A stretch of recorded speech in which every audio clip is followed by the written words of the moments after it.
Assalamualaikum warahmatullahi wabarakatuh. Waalaikumsalam warahmatullahi wabarakatuh. Pokoknya malam hari ini malam yang paling spesial sekali buat Media DA lovers dan teman-teman sahabat pengemis pengalaman misteri yang ditunggu-tunggu sudah hadir. Ini beneran loh Kang. Apa? Ini tuh di DM tuh kadang-kadang ayo dong Mas Didit dong. Ya Allah. Terus boleh cerita ya?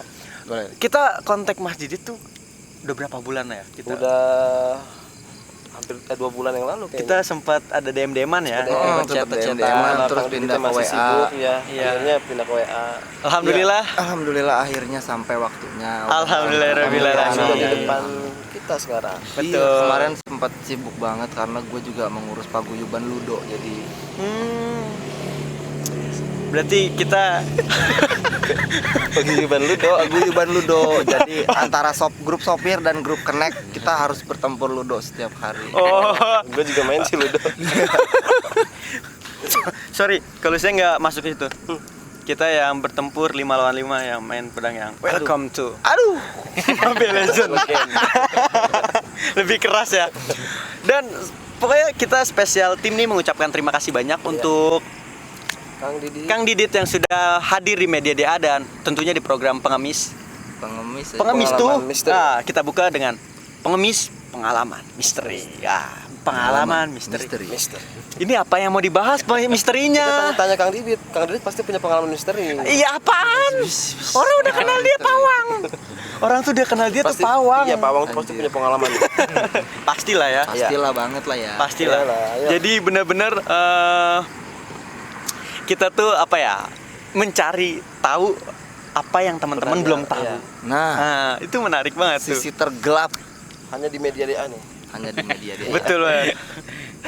Nah, kita aku mau sedikit ya, Kang Didit. Di usia berapa sih dapat anugerah seperti ini? Jadi bicara soal anugerah itu ceritanya panjang. Anugerah itu datang bersamaan dengan kepantasan diri kita. Saat diri kita belum pantas atau belum siap atau belum akan menjadi sebuah manfaat, maka itu akan menjadi musibah. Menarik banget ya. Nah, Kata-katanya tuh anugerah ketika didapatkan sebelum diri kita siap atau membutuhkan apapun itu bentuknya, bisa saja menjadi musibah.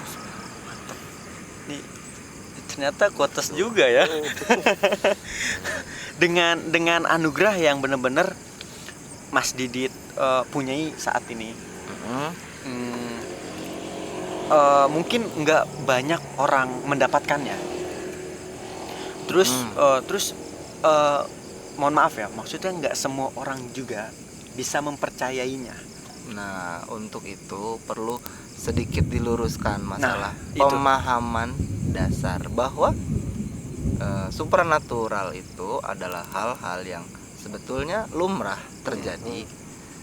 Cuman nggak semua manusia menyadarinya, atau mungkin ada yang menyadari, cuman mereka menolak untuk mempercayai atau denial ya istilahnya ya. Sedangkan kita sebagai manusia yang beragama, kita mempunyai sebuah zat yang kita sembah. Apa kita lihat? Sembah. Ini berbicara secara umum. Iya, benar-benar. Semua agama samawi. Bagaimana sosok Tuhan? Bagaimana makomnya? Tuhan tidak bermakom, tapi kita wajib untuk mengetahuinya. Dari situ aja udah membuka sedikit pemahaman bahwa hal ini ada. Percaya atau tidak, dia tetap ada. Kita mau terima atau tidak, dia ada. Yang jadi masalah, banyak banget orang-orang yang nggak ada apa-apa tapi dibilang ada. Bener banget. Nah, Justru dengan bisa kita bilang di era zaman sekarang banyak orang ikut-ikutan. ya. bener nggak sih dengan ya Bener. kita lihat maksudnya dunia sosial tuh dengan naiknya orang yang mempunyai bakat seperti ini justru menjadi topik untuk orang-orang lain bisa dibilang berbohong, meniru, imitasi. Betul. Yaitu adalah sebuah ranah tersendiri di mana dia harus mempertanggungjawabkan itu suatu saat nanti. Karena kan itu menarik banget. Aku lihat sempet banyak sekali yang basic seperti ini nih, supranatural gitu kan. Itu naik diangkat dan ada orang pun yang ikut-ikutan sok-sok kayak mengakui dirinya bisa, tapi sebenarnya mereka belum kayak yang tadi Mas Didit bilang belum mampu untuk mendapatkan anugerah seperti itu. Jadi ya mengada-ngada lah.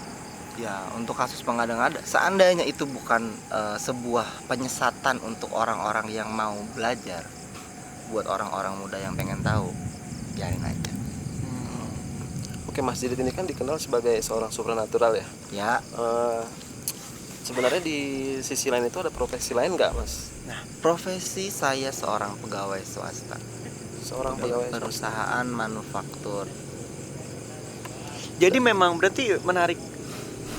Banyak orang yang ini dengan anugerah yang itu justru menjadikan itu profesi, bukan kayak sampingan. Itu contohnya bisa banget dilihat ke satu profesi, katakanlah ustadz. Zaman dulu banget, zaman gua anak-anak di kampung, yang namanya ustadz itu adalah guru ngaji, yang adanya di malam hari mengajarkan anak-anak dan remaja. Tapi di siang hari dia mempunyai sosok yang berbeda. Apakah dia seorang petani, apakah dia seorang pedagang, ataukah dia mempunyai profesi yang lain. Tapi di zaman sekarang itu udah banyak banget di kolom profesi ustadz.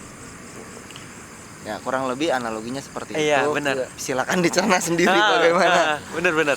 Karena yang saya dapatin dari tadi tuh Mas Didit menyampaikan berdasarkan masuk akal. Jadi kayak seperti tadi, bakat ini tuh bukan untuk dijadikan profesi, bukan untuk dieksploitasi. Betul. Jika memang jalannya menuntun untuk menjadikan itu sebuah profesi, jalankan. Itu adalah salah satu bukti bahwa kita adalah manusia yang menerima takdir.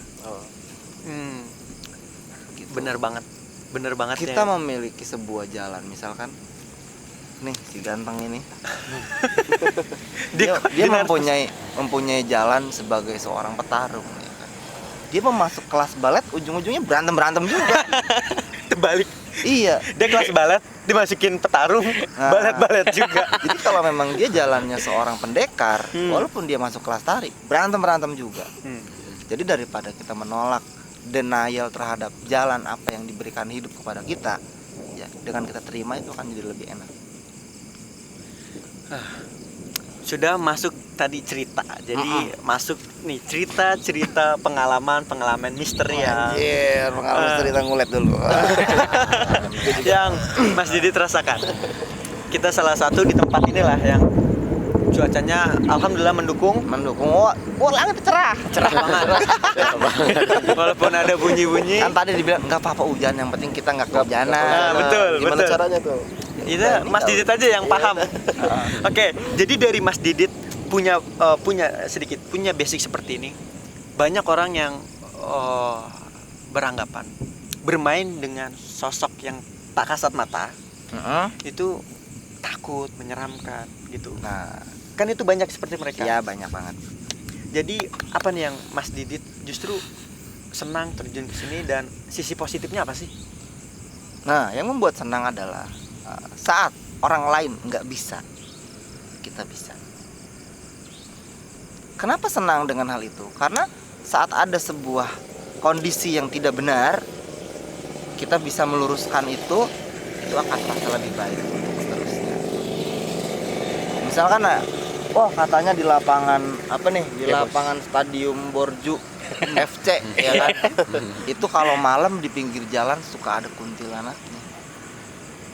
Apakah dengan adanya cerita kayak gitu anak bocah pulang sekolah kemalaman hujan-hujan nggak jadi takut terus dia ngebut kan bahaya. Kalau bisa diluruskan bahwa nggak ada apa-apa di situ, cuma cerita doang, orang akan lebih tenang jalan di situ. Gitu. Oh, justru yang membuat rasa ketakutan itu bukan dari si sosok tapi cerita. Cerita. Bisa karena dibilang cerita. Sosok tersebut juga membutuhkan cerita dari masyarakat, membutuhkan pengakuan atas eksistensinya dia. Nah, dari situ udah mulai terurai ya. Kenapa orang takut? Kenapa harus takut? Kenapa mereka nakut-nakutin? Jadi kayak sugesti gitu ya. Jelas dari sugesti itu bisa jadi sesuatu yang real. Dengan suges kita menjadi yakin dan ilmu yakin ya jadilah. Justru mereka terlahir, maksudnya sosok mereka terlahir kuat, bisa dibilang menjadi kayak penguasa di wilayah. Justru dari kitanya, dari manusianya yang membuat energi dia makin kuat karena cerita-cerita yang Tersebar. bisa cerita tersebar gitu. Ada beberapa kasus yang dikatakan spesial. Ada sosok yang memang sudah berada di situ dan memiliki tugas untuk menjaga tempat itu. Menjaga apa? Menjaga kelestarian, menjaga keharmonisan lingkungan, menjaga keselarasan antara alam manusia, hewan, tumbuhan, air, angin dan sebagainya. Ada juga yang memang liar. Nah, yang liar ini yang lucu. Yang liar ini yang lucu. Ini yang lucu. Yang suka minta-minta sama manusia, yang suka minta sajen, minta apa, itu yang liar. Gitu. Cerita ini sudah menjerumuskan kita harus membahas Lebih dalam seperti lagi. lebih dalam lagi. Lebih dalam lagi. Tadi membahas mata ketiga ya kan. Anugerah tadi di situ. Tapi nanti itu panjang. Nanti ada satu orang lagi yang harus kita gali nih. Harus kita follow up. Harus kita follow up. Pengalaman apa yang sampai sekarang tidak bisa dilupakan selama menjadi supernatural? Iya. Oke. Waktu itu nih, gue cerita serius nih ya. Iya. Malam satu suro, gue berdua sama Nara. Dialognya kurang lebih kayak gini. Kemana Cok? Curug. Gas, jalan. Kita berdua ke Curug di Kerawang. Abis asar naik. Harapan kita nanti ada tukang kopi ini di atas nih kan. Kopi lagi. Sampai dan sepi, blas, nggak ada manusia bareng aku. Ya udah kita siap-siap begitu mulai habis maghrib.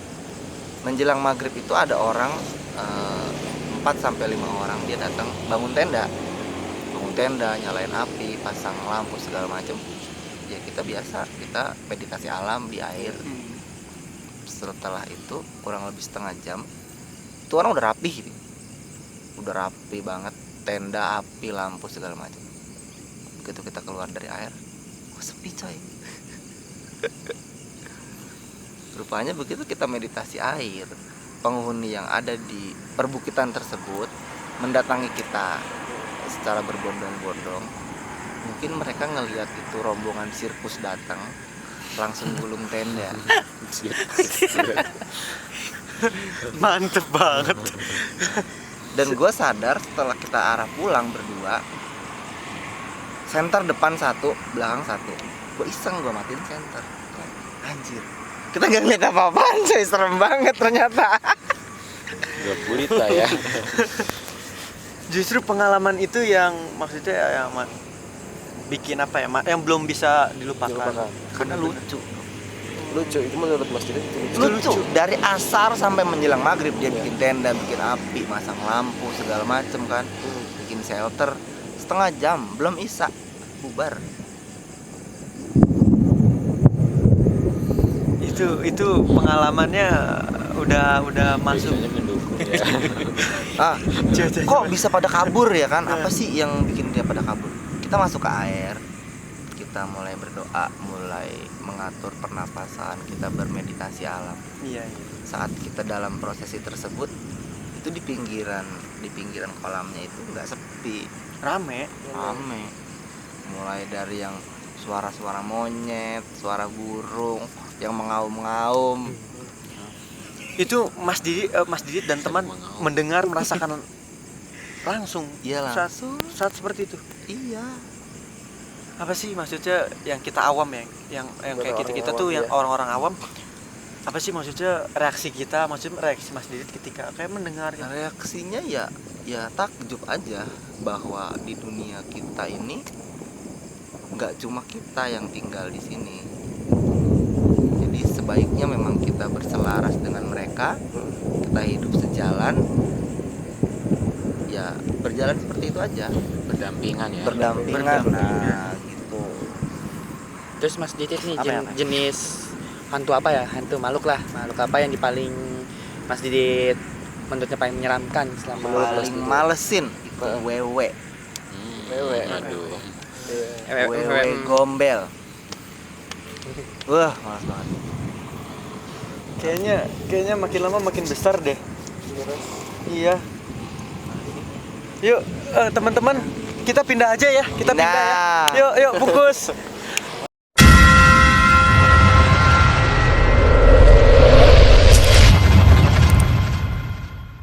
Oke, jadi kita berpindah tempat, tuh ya, Mas Didit, Kang Didit. Bayangan, konten misteri, konten horor, tempatnya kagak ada serem-seremnya anjir. Bete katanya. Bete anjir, ngantuk gua tidur lama-lama di sana. Kita gak pindah tempat yang agak-agak. Jadi guys, jadi kan kita di sana tadi tempat, menurut kita tuh udah paling serem ya, teman-teman kita paling serem. Emang benar berarti udah ditakdirkan pindah lu jangan di situ. Nanya, terus gimana lagi nih kita? Ada nih Kang, rumah kosong. Ya udah ayo berangkat ke situ. Skuy kita ke sini jadinya. Sini enak. Nah, di sini gimana nih Kang? Aduh. Semua faktor pendukung buat eksistensi mereka ada. Ada. Yang pertama cerita di sekitar sini pemukiman banyak. Yang kedua kelembaban, cahaya matahari nggak masuk. Dan ada gue lihat beberapa tulisan di tembok itu seperti raja. Nah, menarik banget. Nah, Tadi Kang Didit bahas lembab, cahaya matahari nggak masuk. Apakah itu bisa apa ya? Membuat mereka kayak banyak atau makin saat kuat? sirkulasi itu tidak berjalan sebagaimana mestinya, energi yang masuk akan terkurung di sini. Itu adalah sumber makanan yang sehat buat mereka. Mereka diam di sini, sekali waktu penduduk sekitar melihat aktivitas mereka di sini ada, jadi cerita, itu yang memperkuat eksistensi mereka. Gitu. Itu udah ada merinding-merinding gitu. Benar ya. Gua mau ngomong. Iya. Mas Didit nih, bisakah orang awam dibukakan mata batinnya? Bisa banget. Tapi, nah lo, tapinya kagak enak. Iya. Sebelum meminum obat itu ada indikasi dan kontraindikasi. Untuk orang yang pengen banget dong dibukain mata batinnya, pengen banget ngelihat, pengen bla bla bla bla. Lo udah tahu belum resikonya? Nah, itu dia. Kalau enaknya semua orang mau. Cuman bagian nggak enaknya, ya ini jujur-jujuran aja ya. Gua nggak mau cerita begini nanti katanya itu cuma ngarang doang. Nah, bener banget. Kita ada satu orang lagi, partner gua di IGH. Indonesia Ghost Hunter. Indonesia Ghost Hunter. Itu di channel Mas Didit ya? Iya, satu padepokan juga sama gua, dan dia adalah seorang pemuda polos, remaja polos yang terbawa ketertarikan dia mengikuti kehidupan supernatural. Dibukalah seperti itu saja dengan gamblang los. Coba Boleh kita follow Mas Nara. Mas Nara. I'm here. Mas Nara. Ini adalah sosok misterius yang ada di IG.